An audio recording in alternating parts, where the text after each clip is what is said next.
Oh, we have a trade in the NBA today. Shams Charania are reporting that the Lakers have made a move. D'Lo, Max Lewis, 3 future second rounders in the post-LeBron era, headed to the Brooklyn Nets in exchange for Dorian Finney-Smith and Shake Milton.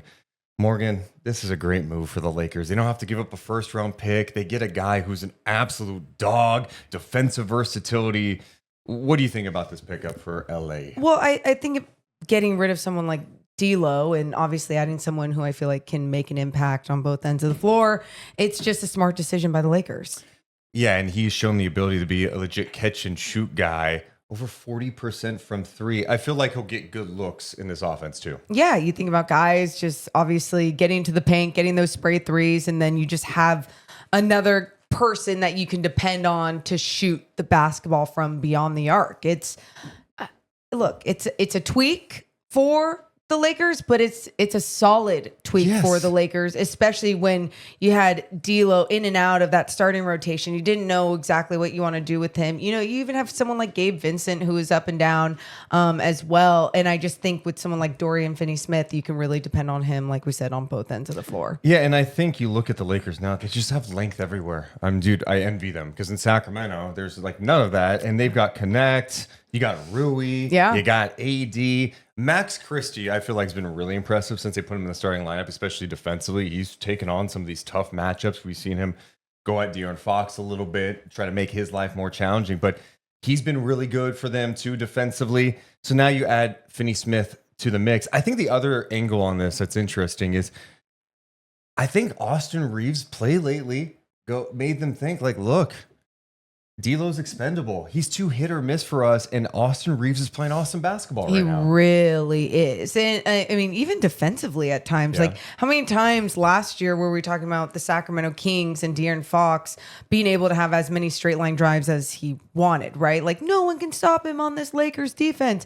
And it's different this season, obviously, with some of the length that they added, but also I feel like Austin Reeves has picked up his game on both ends of the floor as well. That resistance is there, and now you add another guy that can add a little bit more defense, and then you trust what you have in the middle with AD protecting the rim.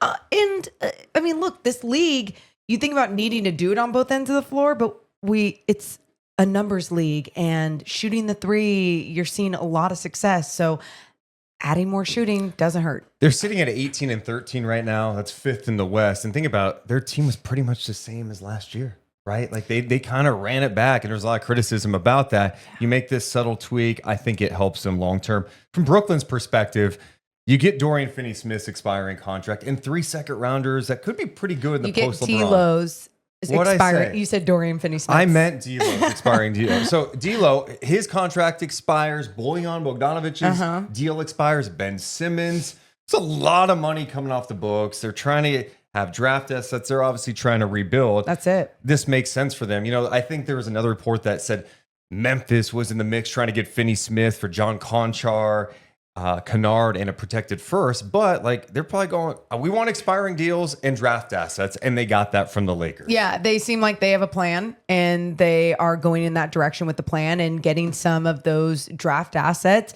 I mean, how many times last year at the trade deadline did we see those so valuable for some of these big names? And everyone's like, wait, second rounders are, that valuable to some of these GMs?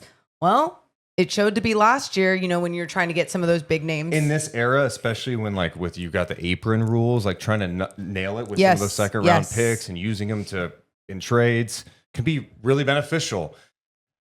Of course, we always have the Sacramento angle to this. Of course we do. Dorian Finney-Smith is someone I liked. I just think his personality, his fight, he wants to mix it up. He's a dog.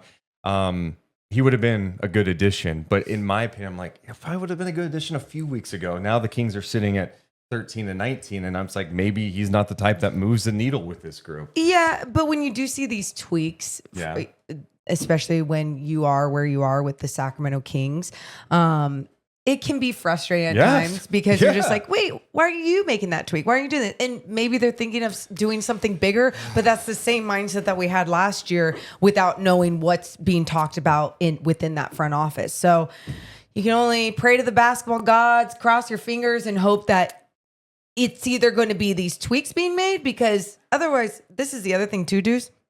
You have to be on top of it now and not just at the trade deadline. Sure, at the trade deadline, more and more people are desperate, talking, doing all the different things. But there's also going to be so many names and or tweaks that you won't be able to get because you missed out. Well, I think the Lakers got better, especially if Austin Reeves keeps playing like he is offensively. You got the length, you got the size, some athleticism. If Dorian Finney-Smith, he may not be shooting 44% from three all year, but if you can be like 37, 38, it's a good pickup. Yeah. Let us know what you think about the move in the comments below. Do you think it's a good move for the Lakers? Are they better? What else do you think is on the horizon in the NBA in terms of trades? Let us know in the comments below. Hit the thumbs up and subscribe. Deuce and Mo. Deuce and Mo. Deuce and Mo. They tell you what they know. Deuce and Mo. Deuce and Mo. Deuce and Mo.